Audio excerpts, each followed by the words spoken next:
हूं शाह मोहम्मद इमरान और आप देख रहे हैं जाग मेरे शहर न्यूज़ चैनल। मालेगांव रमज़ानपुरा इलाके में वाक़े संजरी चौक से लगकर सैयद इज़ार अशरफ नगर में 28 नवंबर 2020 की रात को तकरीबन 2:30 से पौने 3 बजे एक आग लग गई।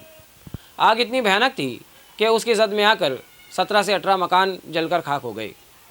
जिन मकान में आग लगी उनमें चंद ऐसे भी थे जिनके यहाँ शादी का प्रोग्राम था। शादी का सारा साजो सामान जलकर खाक हो गया। आग लगने की बुनियादी वजह अभी तक के सामने नहीं आई है, मगर कुछ लोगों का ये भी कहना है कि ये किसी की साजिश या शरारत हो सकती है। फिर वही मामला सामने आया कि फायर ब्रिगेड को कॉल करने के बाद भी तकरीबन आधे से पौन घंटा फायर ब्रिगेड की गाड़ियाँ लेट पहुँची। फायर ब्रिगेड की गाड़ियाँ जब तक पहुँची तब तक यहाँ के मुकामी अफराद और नौजवान ने मिलकर आग पर काबू पाने की कोशिश की।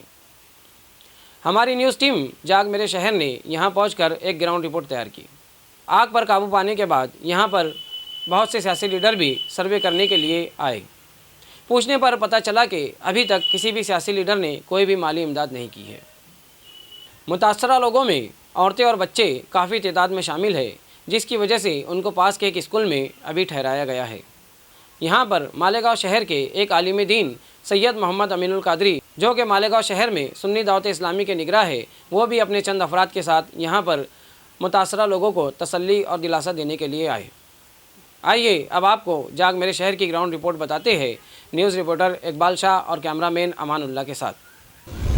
जाग मेरे शहर में फिर से आपका एक बार स्वागत है। हम रमज़ानपुरा दयाना इज़ार अशरफ नगर, जो कि अमीनाबाद से भी मशहूर है, यहाँ पर तकरीबन रात में 2:30 से 3 बजे तक इतनी भयानक आग लगी कि 15 से 18 घर यहाँ जल के पूरी तरह से खाक हो गए।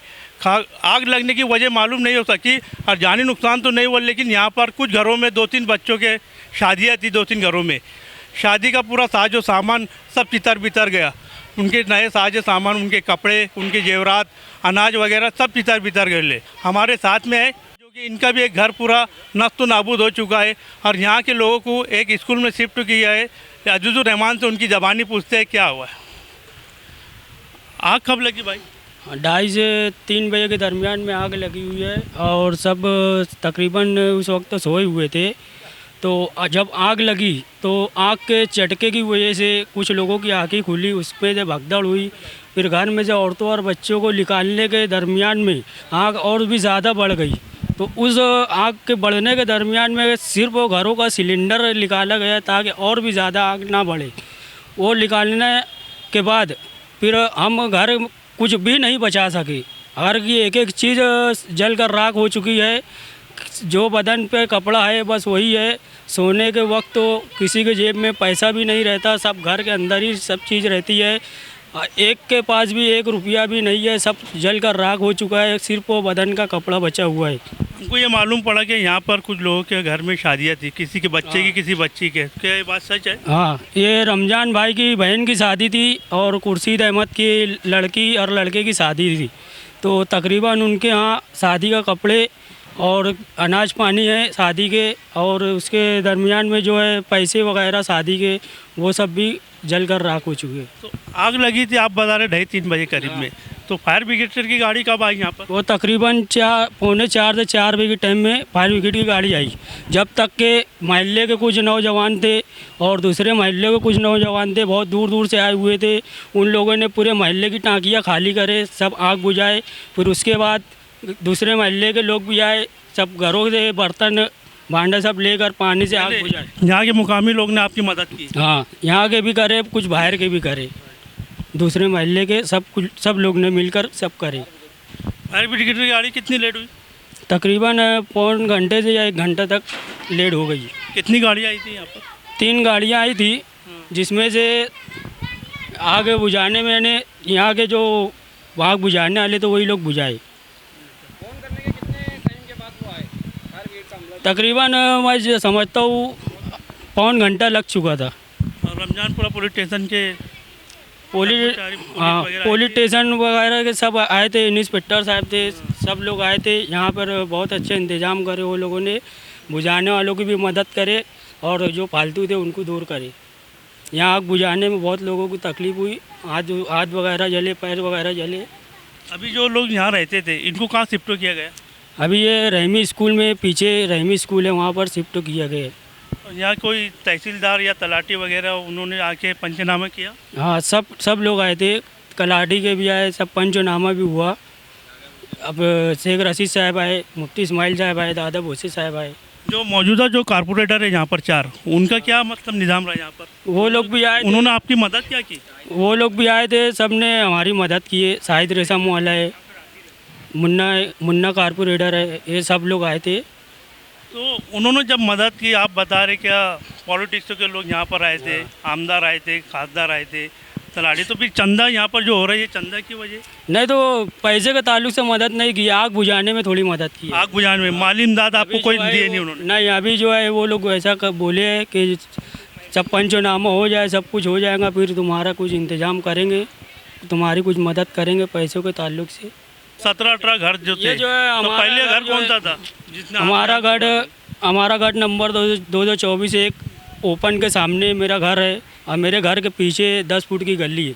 उस गली में आग लगी हुई थी पीछे की साइड में। अब वो आग बढ़ते बढ़ते मेरा घर भी आग में आ गया। अब वो घर सलीम टेलर का था, साबान नगर में रहे। आग लगने की वजह मतलब कुछ नहीं, मालूम पड़ी? कोई वजह नहीं, सब नींद में थे और आग ज़्यादा बढ़ चुकी थी, कोई वजह नहीं, कुछ नहीं। ऐसी थी, मैं बताता हूँ। मैं जी गट नंबर 224 प्लाट नंबर 137, मैं यहाँ पर 25-30 साल से रह रहा हूँ। अच्छा और यहाँ पर इस गट के अंदर थोड़ी रोड की भानगड़ है। अच्छा। और एक आदमी है खलील बदरुद्दोजा, उसने 10 साल से कॉर्पोरेशन पे केस करके रखा हुआ है। तो इसके खलील जो बदरुद्दोजा ये है कौन, वार्ड के सोशल वर्कर? सोशल वर्कर है ये। तो ये रोड निकालने के लिए 10 साल से केस करा है। सोशल वर्कर नाम की है सिर्फ वो, और गरीब बेवा यतीम लोग को तकलीफ देने वाला आदमी है वो।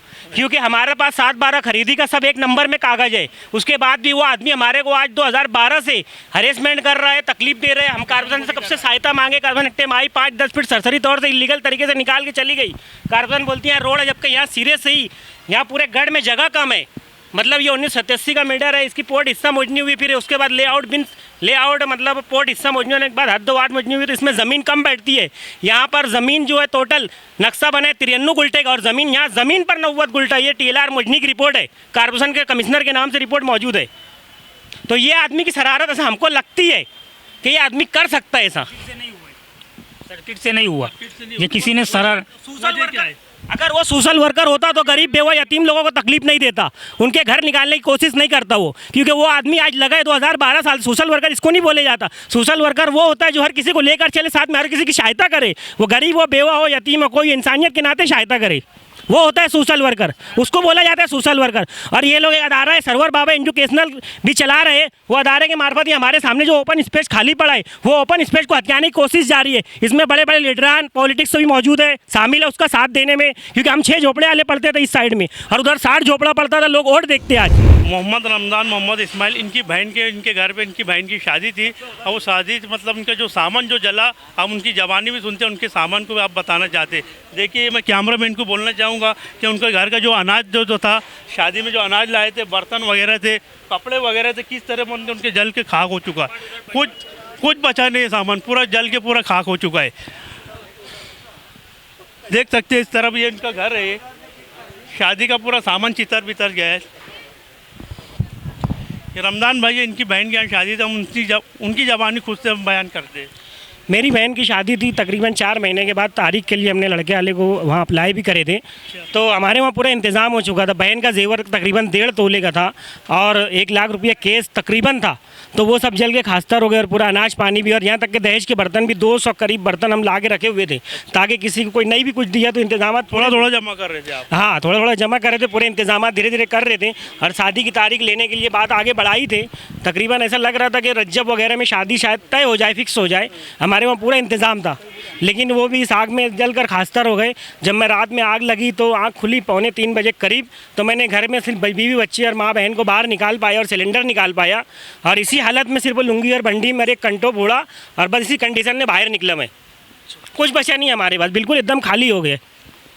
इनका कहना है कि लॉकडाउन की लगने की वजह से इन्होंने शादी का सामान थोड़ा जमा करा था, लेकिन आग लगने की वजह से बदकिस्मती से पूरा सामान उनका जल के राख हो चुका है। रमज़ान भाई के अलावा और भी जो 17-18 घर जले, उनके भी कुछ घरों में ऐसी शादियाँ थी, 2-3 घरों में उनका भी साजो सामान ऐसी जल के राख हो चुका है। लॉकडाउन की वजह से उन गरीबों ने थोड़ा सामान जो जमा किया था पूरा सामान जल के खाक हो गया।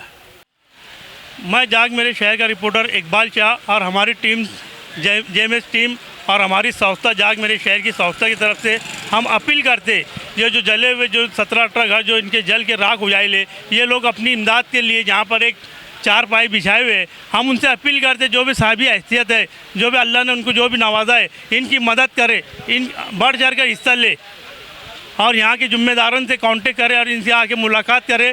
कोई अगर पैसा देना चाहता तो पैसा दे, कोई उनको अनाज से मदद करना चाहता तो अनाज से मदद करे। जेएमएस न्यूज़ की टीम इनके गम में हम शरीक है और आप लोगों से भी अपील करते हैं जो साहिब हैसियत है इनकी मदद करे, चाहे जिस तरीके से मदद हो, अनाज से, पैसे से, कपड़े से, लत्ते से, सब इनका जल के खाक हो चुका है। ना कपड़ा है, ना खाने के लिए अनाज है, ना कुछ खरीदने के लिए पैसा है और यहाँ के जवाबदारों से आके मुलाकात कीजिए, इनसे इनकी मदद कीजिए, यही अपील कर रहे हैं हम बार बार। ऐसे ही अवामी बेदारी वाले वीडियोस देखने के लिए हमारे न्यूज़ चैनल को सब्सक्राइब करें और बेल आइकन के बटन पर क्लिक करके ऑल का ऑप्शन सिलेक्ट कर लें ताकि हमारी हर वीडियोस की नोटिफिकेशन आपको मिलती रहे।